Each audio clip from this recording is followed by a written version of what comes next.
सबसे पहले तो मोहतरम सफीर पाकिस्तान और आप सब ख़वातीन हज़रात का बहुत बहुत शुक्रिया कि हमारी दावत पर, हमारे पैगाम पर, हमारे ऐलान पर आप लोग यहाँ पर तशरीफ़ लाए।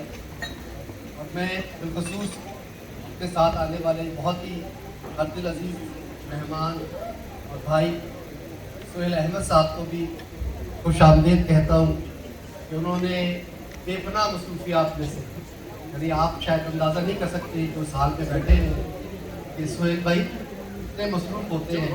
हफ्ते में 4 दिन इनके प्रोग्राम हस्बे हाल, जिसको 14 साल हो गए हैं मुसलसल ऑन एयर होते हुए, उसकी रिकॉर्डिंग होती है और उसमें मसरूफियत होती है, और उसके अलावा दीगर जो उनकी शोबिस की मसरूफियात हैं। लेकिन उन्होंने हमारे मोहतरम भाई डॉक्टर ताहिर शहीद, जो पाकिस्तान के नामवर शायर हैं, उस्ताद हैं, दानिश्वर हैं, उन्होंने हमारी इस दावत को कबूल किया और तालीम के लिए बिलखसूस पाकिस्तान में तालीम के फ़रोग़ के लिए सफ़र किया और यहाँ आज वो हमारे दरमियान मौजूद हैं।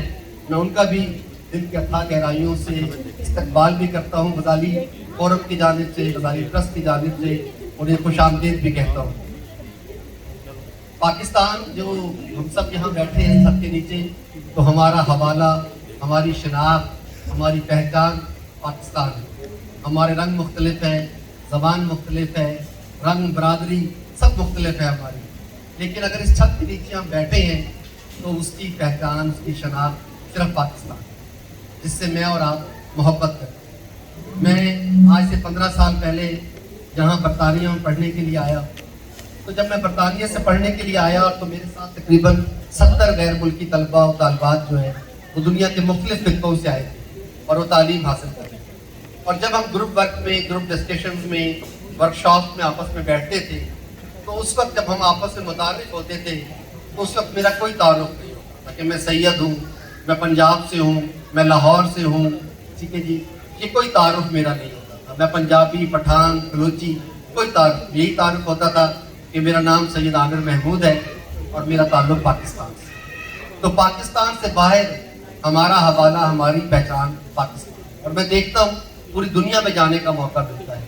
कि वो लोग के जिनके पास अमेरिकन पासपोर्ट है, ब्रिटिश पासपोर्ट है, डेनिश पासपोर्ट है, लेकिन उनकी जेब में तो वो पासपोर्ट है, लेकिन उनकी दिल की धड़कन में जो है पाकिस्तान बसता है। तो ये पाकिस्तान से मोहब्बत है आप लोगों की।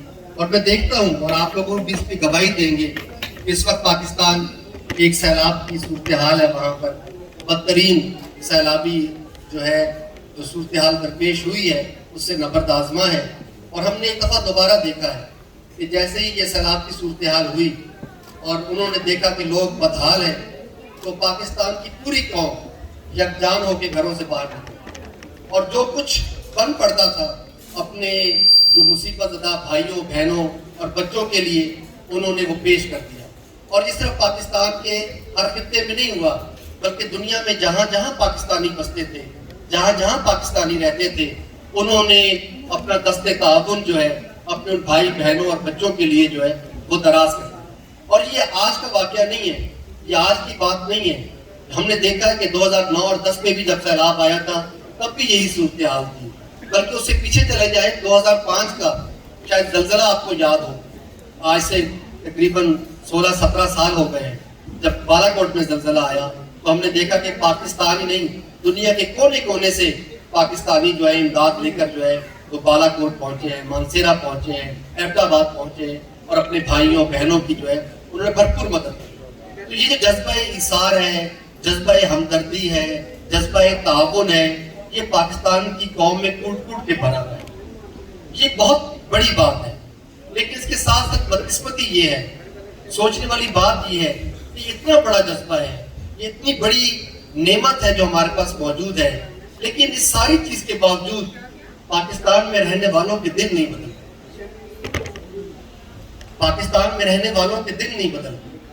आप में से हर एक की ख्वाहिश होती है, जब भी मैं मिलता हूँ, कि वो पाकिस्तान जाना चाहते हैं, वो अपने पाकिस्तानों बच्चों का मुस्तकबिल पाकिस्तान देखना चाहते हैं, लेकिन वहाँ का माहौल, वहाँ की सोसाइटी, वहाँ का माशरा, वहाँ का अमन और यहाँ की चीज़ों में ज़मीन आसमान का फर्क।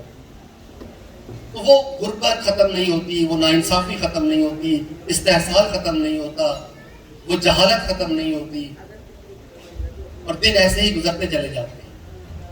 اس لیے خواتین و حضرات، ہم جو پیغام لے کر آپ کی خدمت میں حاضر ہوئے ہیں کہ یہ جو غربت ہے، یہ جو ناانصافی ہے، یہ جو سماجی ناہمواری ہے، یہ جو جہالت ہے، اور یہ جو ہمارے ملک کے اندر مسائل کا گنا گوں ایک سمندر نظر آتا ہے، یہ کبھی بھی خیرات سے، چیریٹی سے ختم نہیں ہو سکتا.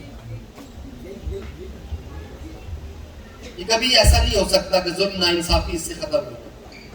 اس کے لیے شعور کی سطح کو بلند کرنا پڑے، اس کے لیے تعلیم کو عام کرنا پڑے. یہ کیسے ممکن ہے کہ ہم دیکھتے ہیں کہ دنیا کے اقوام کو بھی دیکھا ہے اور ہمارے دین کا بھی یہ پیغام ہے. ہم سب اگر پاکستانی ہیں تو ایک اور ہمارے اندر جو ایک مشترکہ چیز ہے کہ ہم اسلام سے محبت کرتے ہیں، ہم مسلمان ہیں الحمدللہ. تو ہمارے مسلمان ہونے کا جو بڑا ایک اہم چیز ہے اس کو ہم نے ہمیشہ نظر انداز کیا. آپ کو اچھی طرح علم ہے، صرف میں یاد دہانی کے لیے عرض کر رہا ہوں کہ اللہ کے رسول صلی اللہ علیہ وآلہ وسلم کو جب مبعوث کیا گیا، جب انہیں رسالت کا کار منصب پہ جب ان کو ذمہ داری دی گئی، تو وہ اس معاشرے کے اندر ہر چیز موجود تھی. وہاں ظلم موجود تھا، وہاں ناانصافی موجود تھی، وہاں جہالت موجود تھی، وہاں غربت اور قحط سالی موجود تھی، وہاں پر بیٹیوں کو زندہ دفن کیا جاتا تھا. یہ تمام بڑے بڑے مسائل موجود تھے. لیکن آپ دیکھیے کہ قرآن نے ان میں سے کسی کو ایڈریس نہیں کیا. قرآن نے نہ ہی پہلا حکم نماز، روزہ، حج، زکوٰۃ اس کا بھی نہیں دیا. اللہ رب العالمین 500 سال کے بعد حضرت عیسیٰ کے بعد مخاطب ہونے لگے تھے رسول کریم صلی اللہ علیہ وسلم سے، اور یہ قیامت تک کے لیے یہ آخری پیغام آنے والا تھا. اس کا آغاز کوئی معمولی نہیں ہے، اس کا آغاز بڑا بامانی ہے، اور اس کا آغاز ایک ہی لفظ ہے، اقرا، پڑھیے اپنے رب کے نام سے. یہ ہے وہ نسخہ کیمیا کہ جس سے آغاز ہوا، اتر کر ہرا سے سوئے قوم آیا. ایک نسخہ کیمیا سا. تو یہ جو اقرا سے جو ہمارا آغاز ہوا ہے کہ پڑھنے سے، ٹھیک ہے، اور ہم پھر دیکھتے ہیں کہ یہ سفر آگے چلتا رہتا ہے. بدر کا مارکہ آپ کو سب کو یاد ہے، غزوہ بدر جسے کہتے ہیں، یوم فرقان. اس میں مشرکین کو بہت بری شکست ہوئی، بڑے بڑے سرداران ان کے قتل ہو گئے اور بہت سے گرفتار ہوئے، اور جو باوسائل سردار تھے مشرک، وہ تاوان دے کر آزاد ہو گئے. اور جو تاوان نہیں دے سکتے تھے، فدیہ نہیں دے سکتے تھے اپنی رہائی کا، تو اللہ کے رسول نے ان کے لیے حکم فرمایا کہ جو مشرک مدینہ کے 10 بچوں کو پڑھنا لکھنا سکھا دے گا، جو مشرک پڑھا لکھا مشرک مدینہ کے 10 بچوں کو ہم اس کو آزاد کریں.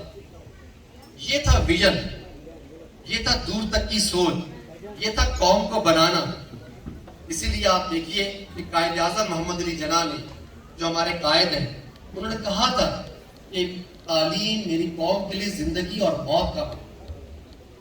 بدقسمتی سے ہمارے اندر بہت سی بھلائیاں اور خیر ہیں، لیکن ہم مستقل مزاج ہیں. ہم نے سر کی آنکھوں سے دیکھا اس قوموں کو ترقی کرتے. اقبال نے کہا تھا کہ تمہیں جو مغرب کی چکا چوند ہے اور جو اس کا شان و شوکت اور جاہ و جلال ہے، وہ ان کے ساز و نغمے، ان کی شراب و مستی میں نہیں ہے ان کا. اقبال نے کہا تھا کہ جو یہ ویسٹرن سویلائزیشن ہے